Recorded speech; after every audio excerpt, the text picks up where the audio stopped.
अस्सलाम वालेकुम dear students. Projectile motion का पार्ट 3 जो है वो आज हम स्टार्ट करेंगे।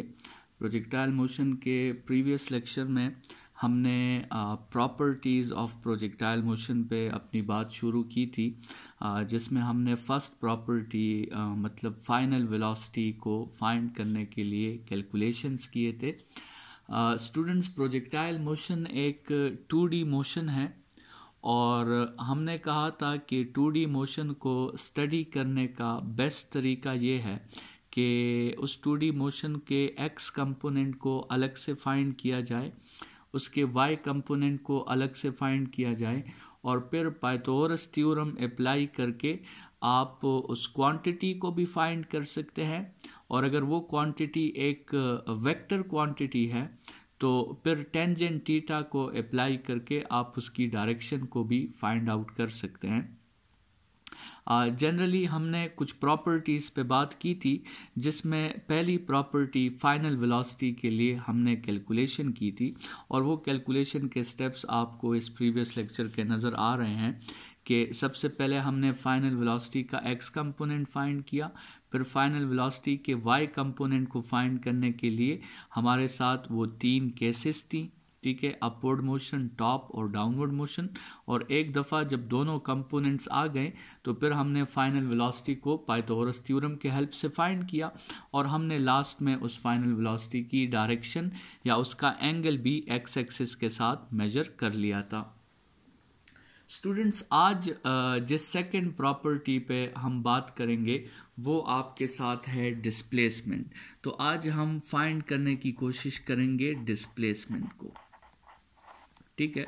डिस्प्लेसमेंट की डेफिनीशन आपको चैप्टर नंबर 3 से स्टार्ट से पता होनी चाहिए कि it is the shortest distance between starting point and ending point. तो कंसिडर करें कि एक बॉडी है जिसको हमने 2D प्रोजेक्टाइल मोशन में थ्रो किया और ये उसका पाथ है जो आपको नज़र आ रहा है, ठीक है।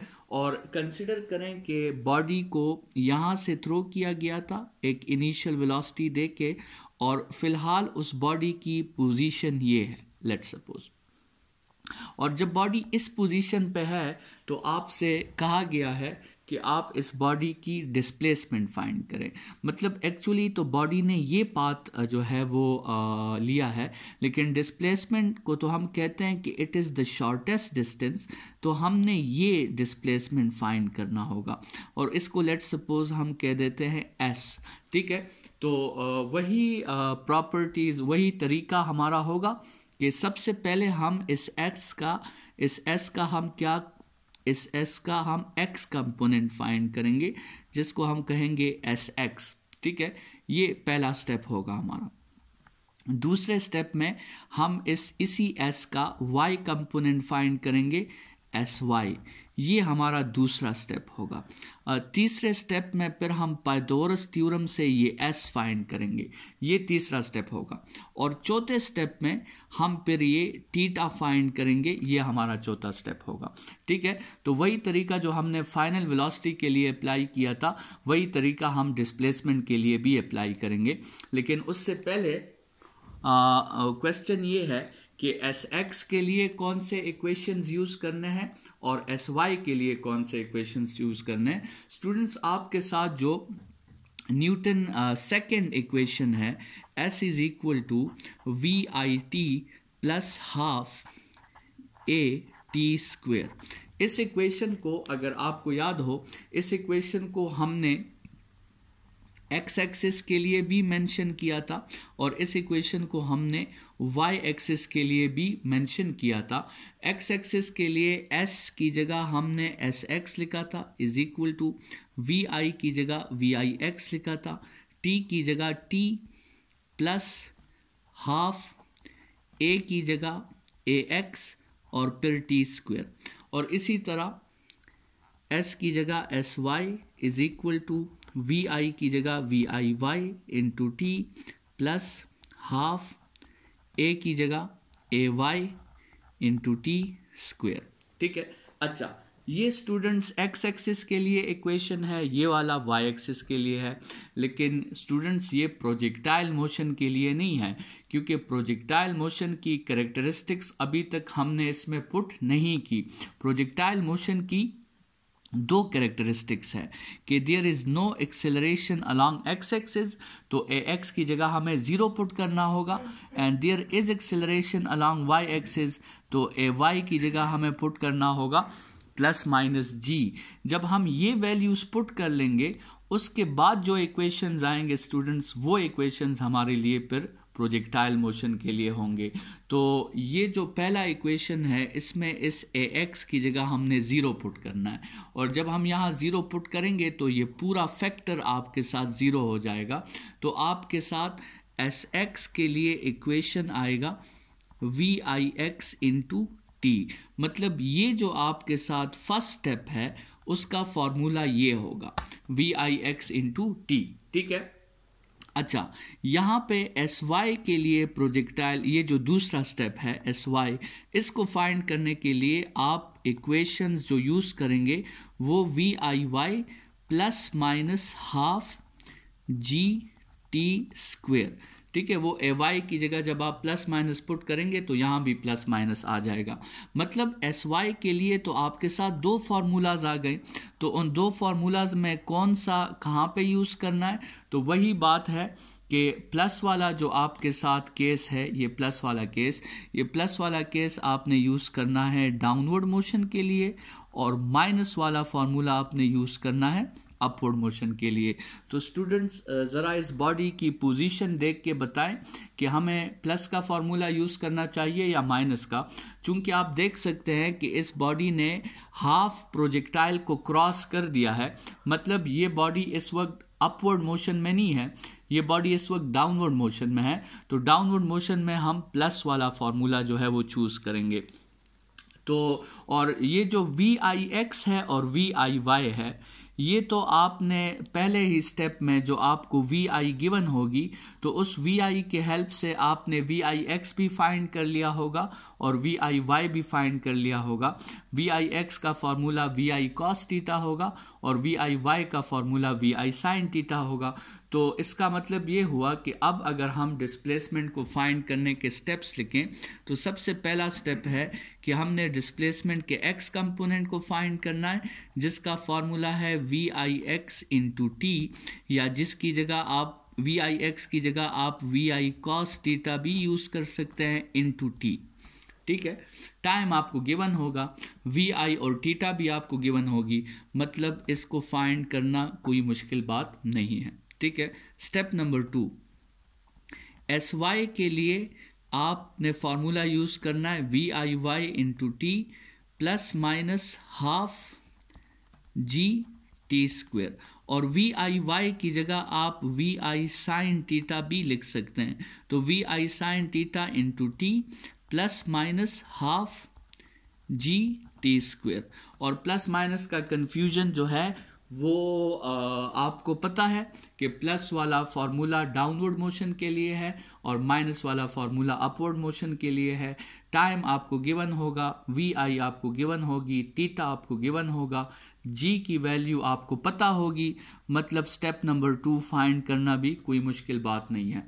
स्टेप नंबर 3 में फिर आपने एस को फाइंड करना है, और वो फिर आपने पाइथागोरस थ्योरम से करना है, S X square plus S Y square, जो ऑलरेडी स्टेप नंबर 1 और 2 में जो वैल्यूज आ गई होंगी वो आपने यहाँ पे पुट करनी है। और स्टेप नंबर 4, अगर आपको ये एंगल चाहिए तो theta is equal to tangent inverse perpendicular by base. तो यहाँ परपेंडिकुलर एस वाई है और बेस जो है वो एस एक्स है। तो इन 4 स्टेप्स में आपने डिस्प्लेसमेंट जो है वो भी फाइंड आउट कर लिया। तो ये दूसरी प्रॉपर्टी हो गई प्रोजेक्टाइल मोशन की, डिस्प्लेसमेंट। ये जो फाइनल वेलोसिटी पहली प्रॉपर्टी और डिस्प्लेसमेंट जो कि दूसरी प्रॉपर्टी थी, ये दोनों properties exam point of view से इतने इम्पॉर्टेंट नहीं हैं। एग्ज़ाम पॉइंट ऑफ व्यू से जो प्रॉपर्टीज़ इम्पॉर्टेंट है वो प्रॉपर्टी नंबर 3, नंबर 4, नंबर 5 और नंबर 6 है। Half time, full time, height और रेंज। ठीक है, तो ये 4 प्रॉपर्टीज़ जो हैं एग्ज़ाम पॉइंट ऑफ व्यू से बोर्ड के पेपर्स में बार बार आते हैं। तो उनको अब स्टार्ट करते हैं जो आपके साथ एग्ज़ाम पॉइंट ऑफ व्यू से इम्पॉर्टेंट प्रॉपर्टीज़ हैं। तो उनमें हम सबसे पहले टाइम ऑफ प्रोजेक्टाइल मोशन पे बात कर लेते हैं।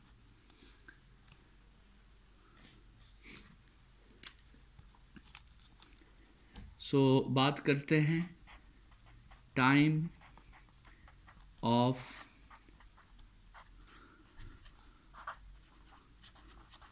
प्रोजेक्टाइल मोशन पे। हम जो है 2 किस्म के टाइम्स जो हैं वो फाइंड करेंगे इस प्रॉपर्टी में। एक आपके साथ जो टाइम है उसको हम कहेंगे हाफ टाइम। ठीक है, half time of projectile motion, और एक को हम कहेंगे full time of projectile motion. ठीक है, वही बात है जो ऑलरेडी हमने इस पे थोड़ी सी डिस्कशन की थी कि ये लेट्स सपोज इस प्रोजेक्टाइल मोशन को आपने फायर किया और ये यहाँ पे आके हिट हुआ, तो अगर आप स्टार्ट से टॉप तक या टॉप से एंड तक टाइम फाइंड कर रहे हैं तो हम इसको हाफ टाइम कहेंगे। और अगर आप ये इसका स्टार्ट है, ये इसका एंड है और ये इसका टॉप है जिसको हमने नाम दिया था सुमिट पॉइंट का, तो स्टार्ट से टॉप तक या फिर टॉप से एंड तक तो हाफ टाइम, और अगर स्टार्ट से एंड तक तो फिर आपके साथ क्या है, फिर आपके साथ फुल टाइम है। ठीक है,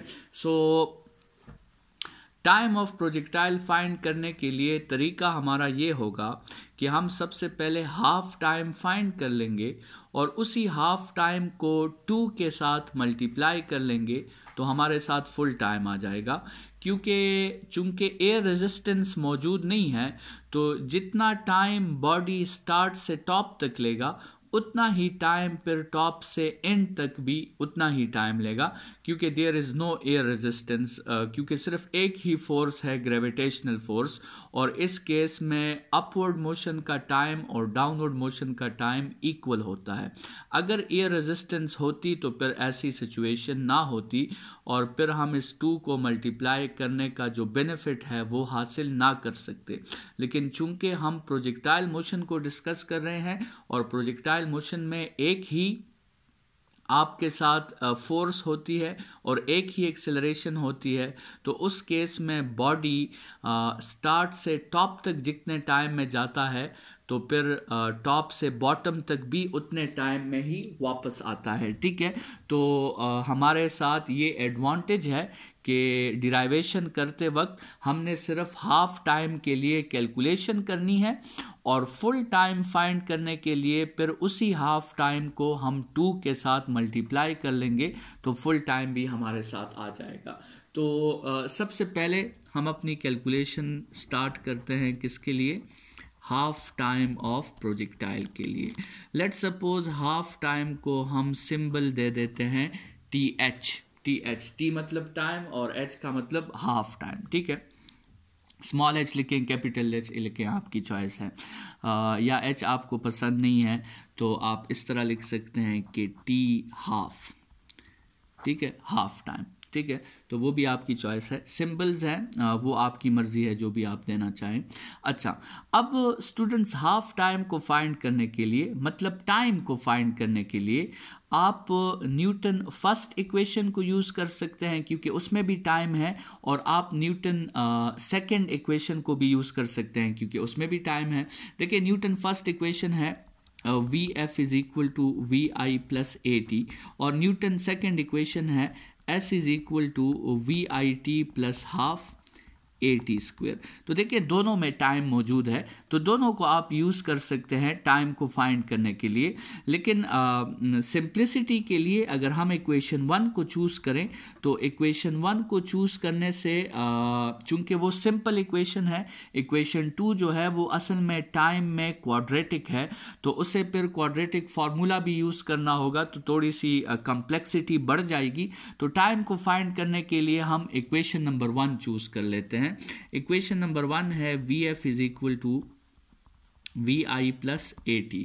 स्टूडेंट्स इस इक्वेशन को अगर हम एक्स एक्सिस के लिए मेंशन करें और इसी इक्वेशन को हम वाई एक्सिस के लिए मेंशन करें तो एक्स एक्सिस के लिए VF की जगह VFX आ जाएगा, VI की जगह VIX आ जाएगा, प्लस A की जगह AX आ जाएगा इंटू T, और इसी तरह VFY is equal to VIY plus AY into T।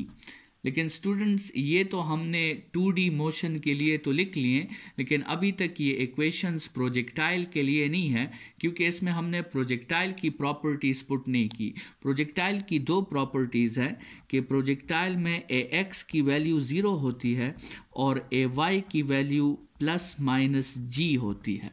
ठीक है, तो अगर इसमें हम AX की जगह 0 पुट कर दें, मतलब ये जो टर्म है ये तो फिर ख़त्म हो जाएगा, तो आपके साथ बच जाएगा VFX is equal to VIX, और यहाँ पर AY की जगह क्या पुट करें, AY की जगह प्लस माइनस G पुट करें तो आपके साथ आ जाएगा VIY प्लस माइनस GT। अब ज़रा मतलब ये है कि टाइम को फाइंड करने के लिए या तो आपने ये इक्वेशन यूज़ करना है या आपने ये इक्वेशन यूज़ करना है। अब ज़रा यहाँ पे तो एक मसला आ गया, यहाँ पे तो AX की जगह 0 पुट करने से इस इक्वेशन से टाइम गायब ही हो गया, तो मतलब ये इक्वेशन तो अब आप टाइम के लिए यूज़ नहीं कर सकते, तो आपने ये वाला इक्वेशन टाइम के लिए यूज़ करना है। अब ये वाला इक्वेशन जब आप टाइम के लिए यूज़ करेंगे तो क्वेश्चन ये है कि आप प्लस G यूज़ करेंगे कि माइनस G यूज़ करेंगे, तो वो आपकी चॉइस है। अगर आप स्टार्ट से टॉप तक का मोशन कंसिडर कर रहे हैं, स्टार्ट से टॉप तक, तो उस वक्त आप फॉर्मूला यूज करें VFY is equal to VIY minus GT, क्योंकि वो अपवर्ड मोशन होगा। और अगर आप टॉप से एंड तक का मोशन डिस्कस कर रहे हैं तो फिर आप फॉर्मूला यूज करें VFY is equal to VIY plus GT। ठीक है, तो ये आपकी चॉइस है। लेट्स सपोज हम ये वाला फॉर्मूला उठा लेते हैं, मतलब हम मोशन डिस्कस कर रहे हैं कहाँ से लेके, स्टार्ट से लेकर टॉप तक। मतलब अब इस प्रोजेक्टाइल मोशन को मैं ज़रा मोर स्पेसिफिकली मतलब यहाँ तक ड्रॉ कर लेता हूँ, स्टार्ट से लेकर कहाँ तक, टॉप तक। मतलब मैं कौन सा मोशन डिस्कस कर रहा हूँ, मैं मोशन डिस्कस कर रहा हूँ अपवर्ड मोशन। तो इसके लिए मैंने फॉर्मूला चूज किया VFY is equal to VIY minus GT। तो स्टूडेंट्स ये जो पॉइंट है ये I वाला पॉइंट है इनिशियल, और ये टॉप जो है ये F वाला पॉइंट है। स्टूडेंट्स आपको पता है फाइनल वेलोसिटी जो फर्स्ट प्रॉपर्टी थी उसमें हमने कहा था कि जब बॉडी टॉप पे होती है तो टॉप पे VFY की वैल्यू 0 होती है। टॉप पे तो सिर्फ वेलोसिटी में हॉरिजेंटल कंपोनेंट होता है, वर्टिकल कंपोनेंट तो होता ही नहीं। तो अगर हम इस बॉडी में VFY की जगह 0 पुट कर दें, VIY की जगह VI साइन थीटा पुट कर दें माइनस G, और इस T की जगह क्या पुट कर दें, T हाफ, तो यहाँ से फिर हम T हाफ को कैलकुलेट कर सकते हैं। इस T हाफ को उस तरफ भेज दें तो ये पॉजिटिव हो जाएगा, तो T half is equal to VI sine theta, और T half is equal to VI sine theta divided by G। तो ये आपके साथ फार्मूला आया स्टूडेंट्स हाफ टाइम के लिए। और देखें ये उन्हीं 3 फैक्टर्स पे डिपेंड कर रहा है जिसकी हमने स्टार्ट में ही बात की थी प्रोजेक्टाइल मोशन में, कि इनिशियल वेलोसिटी, एंगल और जी की वैल्यू। और स्टूडेंट्स फुल टाइम के लिए दोबारा से डिराइवेशन करने की ज़रूरत नहीं है। अगर फुल टाइम को हम जस्ट टी कह दें तो उसका फॉर्मूला होगा 2vi sin थीटा बाई जी। ठीक है, उसमें हम सिर्फ क्या करेंगे कि इसी फार्मूला को हम 2 के साथ मल्टीप्लाई कर लेंगे तो फुल टाइम भी हमारे साथ आ जाएगा। स्टूडेंट्स 2 प्रॉपर्टीज़ रहती हैं प्रोजेक्टाइल मोशन में, रेंज और हाइट, जिस पे इंशाल्लाह कल के लेक्चर में बात होगी। आज के लेक्चर के लिए इतना ही, अपना ख्याल रखिए। Thank you students.